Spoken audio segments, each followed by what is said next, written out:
We don't hate you. We don't care enough about you to hate you. We just see that you're a fool. You make a fool out of yourself virtually every day. That's why we talk about you. We're laughing at you. We're making a mockery of you. You're making a mockery of yourself. It's not hatred. You really should learn to distinguish between those two different emotions because you're receiving one in droves, and it's not hatred. You can act, like you're Beyonce all you want. You're not. And just like her, you can play the victim when you're not. But you're going to have your hands full with people laughing at you because you behave so foolishly. It's not just a casual critique. It's an absolute demolition of epic proportions. Jasmine Crockett, once paraded as the Democrats' blazing new star, was ripped out of her glossy shell and hurled straight into the merciless spotlight of truth. Kelly didn't simply question Crockett's image. She dismantled it ruthlessly, piece by piece, exposing her as nothing more than a carefully staged act with no real depth. What once looked like a meteoric rise now crashes like a fiery downfall, and Crockett may never escape the wreckage that Kelly left smoldering behind.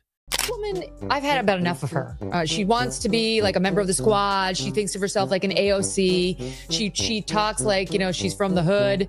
Meanwhile, she grew up in a nice family. She didn't talk like this 3 years ago. 3 years ago, she sounded like you and I sound in this conversation. Like, I'm really excited to be going to Congress. I can't wait to get started on my new job. And now she's like, we need to smack. Kelly zeroes in on Crockett's glaring weakness, mistaking noise for true power. The louder Crockett shouts, the more she convinces herself she's winning, yet volume is never proof and outrage is never evidence. Megyn Kelly slices through the empty theatrics, showing that behind the screams, the flailing arms, and the exaggerated drama, there's almost nothing of substance. It's like watching someone slam a table while the actual debate flies far above her reach. Crockett mistakes the echo of her own voice for authority, and Kelly shatters that illusion with ruthless precision. So she claims to be, from her people. She puts on this image that she understands the Black American struggle. But let's face it, the girl went to private school. She went on to, I don't know what college and law school. She went to, it's like, she's a complete fake. Yeah. She's as fake as her eyelashes. She's as fake as her hair. She's as fake as her fingernails. And she is such a massive fraud. What makes Kelly's takedown so devastating is how she reveals that Crockett's rise wasn't built on talent, but on the hunger of a political machine desperate for a flashy figurehead. Crockett wasn't elevated because of true achievements. She was cast into a role because she fit the script. She became useful as a loud defender, a reliable attack dog for party elites, but nothing beyond that. She still hasn't proven she can deliver more than barking on command.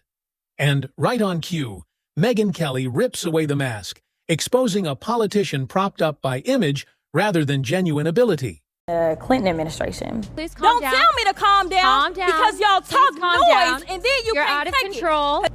He said, Jasmine, what you have to realize is that if you are really going to make change, it's not going to be in the Texas House. He said, you did a great job playing defense, but you have a chance to play offense. If someone on this committee then starts talking about somebody's bleach blonde, bad-built butch body. Meanwhile, you pointed out, her high school looks like a cast. If you're enjoying this breakdown so far, don't forget to subscribe and tap the bell to stay updated. Kelly doesn't just throw criticism. She reframes the entire narrative. She places Crockett among the endless line of politicians who confuse theatrics for policy and self-promotion for true service. From her dramatic grandstanding in committee hearings to her obsession with viral sound bites, every smirk and exaggerated eye roll becomes fuel for Kelly's relentless fire. This isn't leadership, it's stage play. Kelly drives the point with force, exposing Crockett as less of a legislator and more of a bargain bin influencer who stumbled her way into Congress. We were having a committee hearing on oversight, and it was really late at night. And I was really irritated because I'm always like, why can't we work normal work hours like regular people, 8 to 5? I don't know what's wrong with Congress that we're always doing crazy things at 9, 10, 11, 2 a.m. under Nancy Pelosi.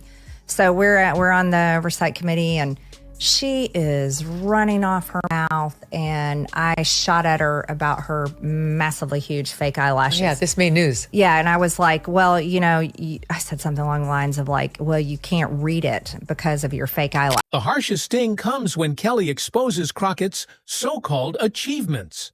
To be blunt, her record is paper thin. She's mastered the art of jumping into controversies, but when it comes to crafting meaningful legislation or delivering real results, there's almost nothing there.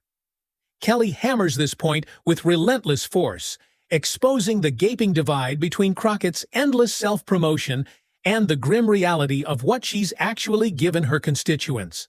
It's a brutal reminder that Crockett's strongest skill isn't leadership. It's simply survival. But you're going to have your hands full with people laughing at you because you behave so foolishly. And the fact that you're a diva bitch behind the scenes, so much worse. You're not even beloved by your staff. Like, you alienate everyone. The people who know you best don't like you. The people who are just glancing at what you're putting out there publicly don't like you. So who likes you? Megyn Kelly locks onto Crockett's constant dependence on identity politics. Crockett hides behind race and gender, twisting every critique into an alleged attack on who she is rather than what she says. But Kelly slices right through that weak armor, revealing how hollow it truly is.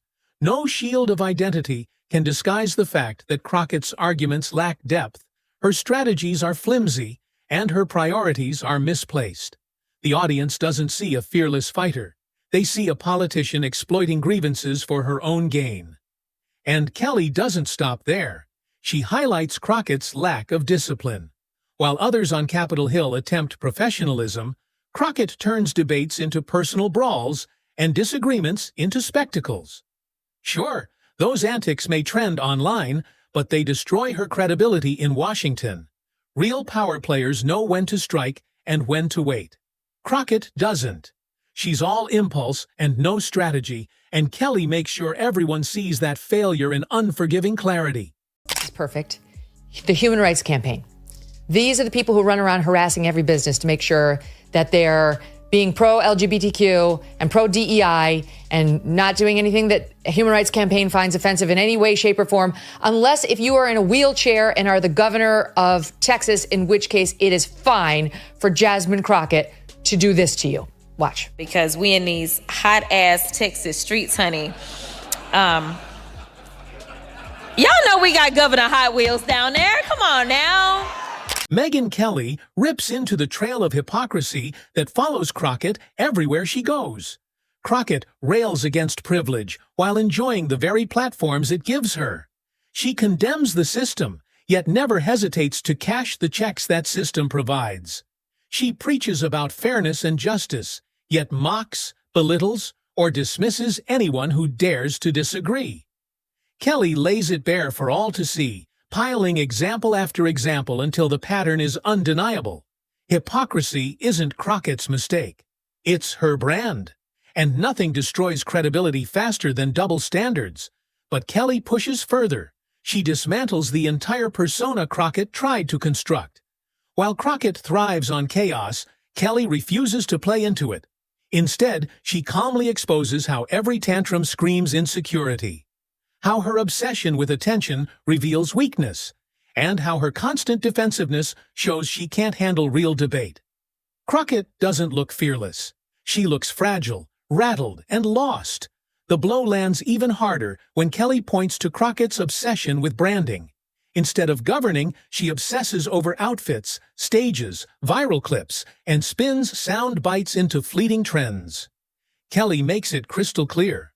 Branding may buy temporary fame, but it exposes weakness, not strength. This guest has some more on Ms. Crockett. He's Benny Johnson. He's host of The Benny Show, and he has an exclusive report now on Crockett's alleged background. See, he traveled to where Crockett claims she is from a tough area of South Dallas. You know, you hear her speak. She tries to talk street like, okay. Compared to where she's actually from, it's quite a different picture. Where she's actually from is a beautiful, well-manicured area for the elite. Crockett built her career on bursts of outrage, but Kelly makes it brutally clear. Outrage always expires. The same crowd cheering today will forget tomorrow, leaving her scrambling for the next viral stunt just to cling to relevance. Kelly drives home how hollow it all is. It's the political version of a sugar rush, quick and flashy, but leaving nothing behind. She also spotlights how Crockett treats her critics. Rather than countering with ideas, she demonizes them. Instead of debating policy, she smears people. Kelly exposes how this lazy tactic poisons credibility and destroys any chance of alliances. Crockett thrives on division because it keeps her in the spotlight, but Kelly shows how that division leaves her powerless. A wrecking ball can't be respected if it only smashes without purpose. The sharpest twist comes when Kelly flips Crockett's supposed strengths into glaring flaws. That temper her fans call passion is really immaturity. The boldness they call bravery is reckless impulse. And the defiance labeled authenticity is nothing more than insecurity hiding in plain sight. Kelly doesn't just criticize, she redefines. The only thing hot about him is that he is a hot-ass mess, honey. I got to check my woke rule book, Walter, but I'm not sure I don't think that's allowed. I do not think you refer to the guy who's in a wheelchair as the governor of your state as Governor Hot Wheels. Some of her defenders online are like, we all call him that down here. And as far as I can tell, it's only nasty leftists who do. Not sure that gives you a pass. What makes Megyn Kelly's takedown of Jasmine Crockett so gripping is the sheer ease with which she does it. Crockett storms in armed with noise and fury, but Kelly meets her with sharp precision and icy control. While Crockett flails wildly, Kelly dismantles her piece by piece. Crockett's antics may be loud, but Kelly's analysis cuts louder, hits deeper, and leaves no doubt about who dominates the stage. By the time Kelly is done, the audience isn't just unimpressed with Crockett, they're embarrassed for her. The sting lingers, because Crockett can no longer hide behind inexperience or charisma that fades too quickly. Kelly stripped away the illusion, exposing what was always beneath, a politician painfully ordinary, lacking discipline and depth to be taken seriously. In Washington, where perception can rival policy, that kind of exposure is devastating. Crockett wanted to be a rising star, but after Kelly's dismantling, she looks more like a shooting star, brief, bright, and already burning out. The blow cuts even sharper when Kelly points to Crockett's reliance on personality over substance. Charisma might carry a viral clip, but it rarely sustains a career. To become, instead of someone who dumbs themselves down or lies about where they come from to try to be more hood. Yes, that's what she's doing all the time. And she didn't talk like this before either, where she's like, y'all, I know, my homie, and I'm like, okay, that didn't exist. We ran tape from her. Before she ran for office, she sounded like a normal person. But now she's gone full street with the super long nails too, and like the lips and the gloss and like the eyelashes. She's really laying it on because she wants to be seen as like this down-home girl who... Kelly drags the brutal truth into the unforgiving spotlight. She strips away the theatrics and leaves Crockett exposed with nothing but the unimpressive record she's been desperate to hide. This is the harsh reality of political theater. Once the illusion crumbles, it almost never rebuilds. Colleagues, rivals, and even the media begin to shift their gaze. Where there was once intrigue, there is now doubt. Where there was once excitement, there are only eye rolls. Crockett's greatest problem isn't just that Kelly roasted her. It's that Kelly did it in a way that confirmed what many had quietly suspected all along. The emperor has no clothes. Moment doesn't vanish. In politics, it becomes the lasting image of a career. Kelly redraws Crockett's entire portrait. The ambitious newcomer who styled herself as a disruptor now looks like another overhyped figure destined to fade.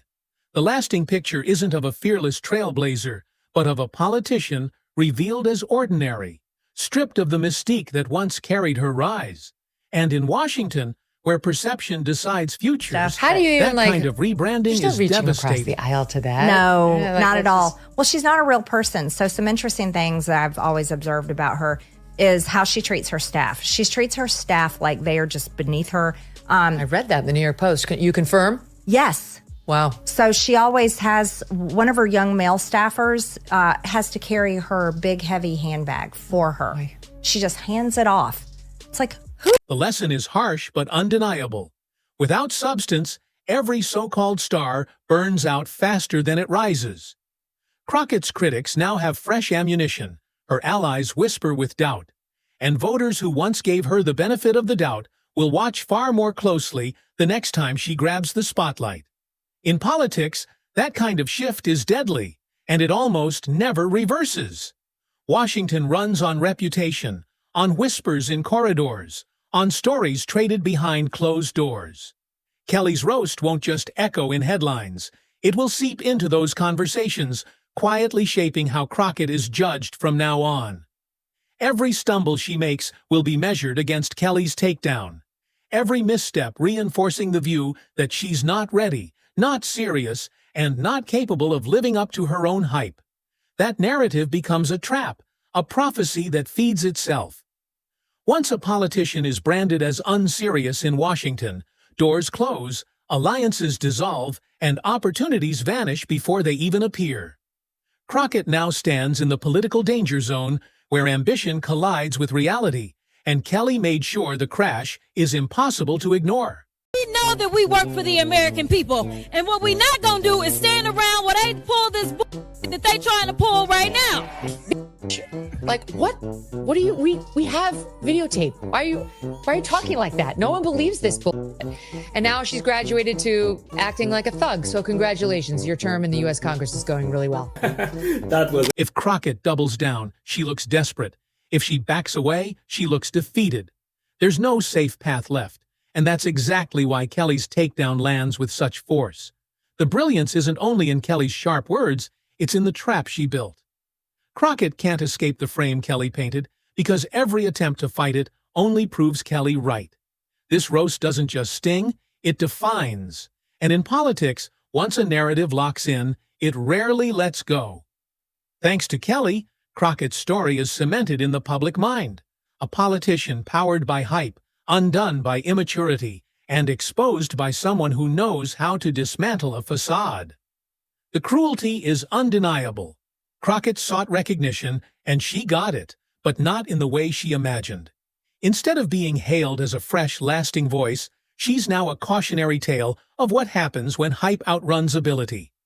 Momentum is the lifeblood of politics, and once it turns against you, it's nearly impossible to recover. Kelly flipped the current, leaving Crockett fighting not for influence, but for survival. The brand is cracked, the image shattered, and Washington is already whispering. From now on, when Jasmine Crockett's name comes up, it won't be about potential. It will be about how Megyn Kelly dismantled her with ruthless precision. That's the true power of a devastating roast. It doesn't just win a moment, it rewrites the story. And for Crockett, that rewrite could mark the beginning of the end.